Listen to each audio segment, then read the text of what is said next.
नमस्कार। शुरुआत करते हैं बड़ी खबर के साथ। सीएम त्रिवेंद्र सिंह रावत आज देहरादून लौट जाएंगे। दोपहर 3 बजे जॉली ग्रांट एयरपोर्ट पहुंचेंगे सीएम। स्टेट प्लेन से जॉली ग्रांट एयरपोर्ट से वो आएंगे।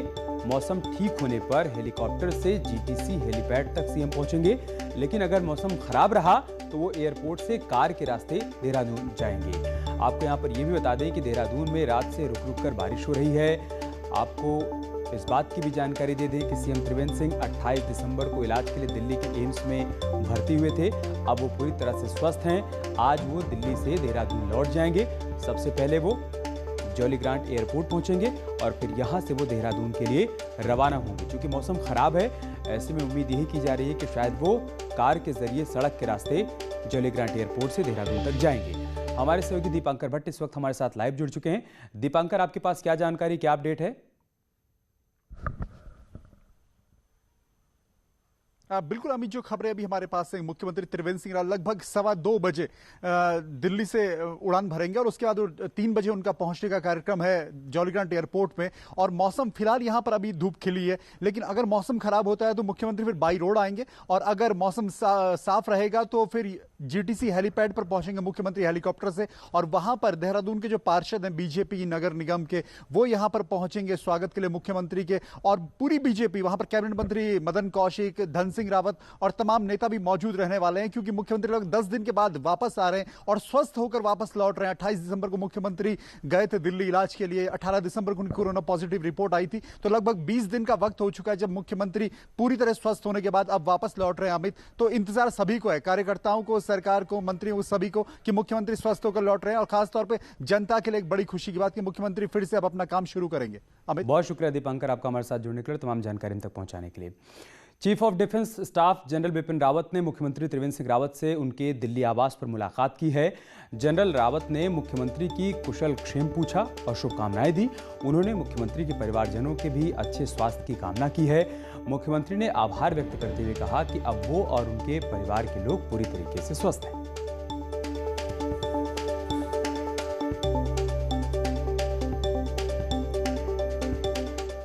और एक बड़ी खबर देहरादून से, जहां पर आज फिर एक कौवा मर गया है। डीजी हेल्थ अमिता उप्रेती के आवास पर कौवा मरा हुआ मिला है।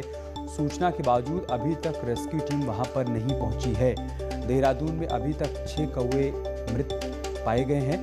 मंगलवार को मृत मिले 2 कौवे के सैंपल भोपाल भेजे जा चुके हैं और आज ये जानकारी सामने आ रही है कि डीजी हेल्थ के आवास पर भी एक कौवा मृत पाया गया है। 108 को फ़ोन किया, उसके बाद जो है उन्होंने कॉल ट्रांसफ़र करके जो इसके रेस्क्यू ऑफिसर हैं फॉरेस्ट डिपार्टमेंट के, उनका फ़ोन मेरे पास आया था।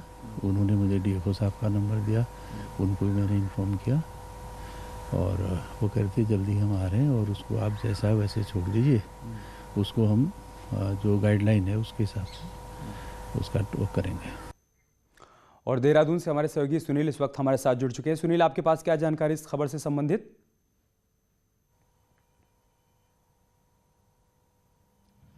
देखिए अमित, ये कौवे को रेस्क्यू कर लिया गया था, लेकिन सबसे बड़ी चिंता की बात यह है अमित को, जो एवियन इन्फ्लुएंजा जो वायरस है, जो अभी तक कई राज्यों में कहर ढा चुका है माइग्रेटरी बर्ड पर खास तौर पर।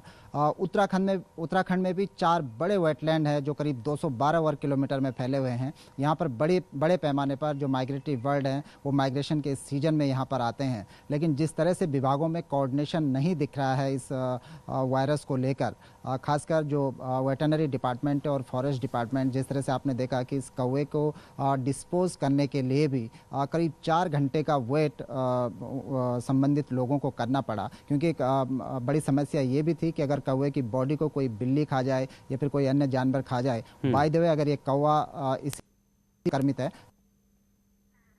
फैलने की एक आशंका बनी रहती है। ये तो सिर्फ एक मामला था, लेकिन जिस तरह से ये इन्फ्लुएंजा वायरस खतरनाक है कि ये मनुष्यों में भी इसका ट्रांसमिशन हो सकता है, उसको लेकर जो तैयारियां विभागीय स्तर पर होनी चाहिए थी कि अगर संक्रमण की स्थिति बनती है, अगर जो सैंपल लैब में भेजा गया है, अगर उसमें एवियन इन्फ्लुएंजा का वायरस निकलता है, बर्ड फ्लू का वायरस निकलता है, तो वो स्थिति बड़ी खतरनाक होगी। और इसके लिए जरूरी है कि विभागों में कोऑर्डिनेशन जो जमीनी स्तर पर देखने को मिलना चाहिए था, वो सिरे से नदारद दिख रहा है। जी। कि ये लापरवाही क्यों दिख रही है सुनील, जबकि बाकायदा बर्ड फ्लू को लेकर अलर्ट भी जारी किया गया है, उसके बावजूद इस तरह की लापरवाही सामने आ रही है?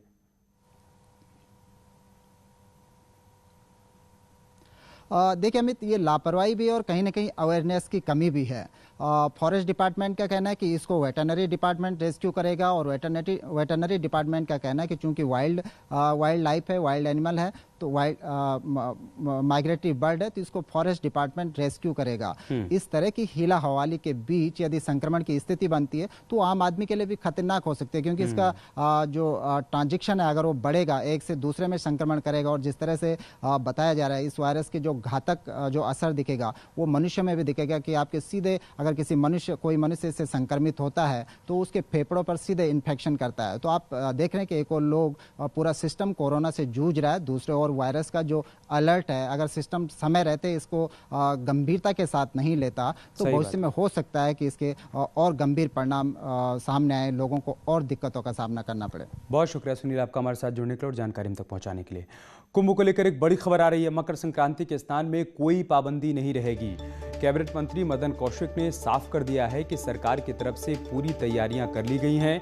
14 जनवरी को मकर संक्रांति का स्नान पर्व होगा, जिसमें किसी प्रकार की कोई पाबंदी किसी भी श्रद्धालु के ऊपर नहीं होगी।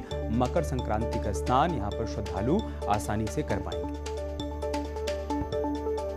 द्वार ओपन रहेगा, जितने भी श्रद्धालु आएंगे सबको ठीक प्रकार से स्नान की व्यवस्था हम लोगों ने की है। और मैं समझता हूं कि जो 14 जनवरी का पर्व स्नान होता है, इसमें जो प्रत्येक वर्ष भी यदि होता है तो प्रत्येक वर्ष भी इसमें कुछ क्षेत्र विशेष के लोग पर्याप्त मात्रा में आते हैं।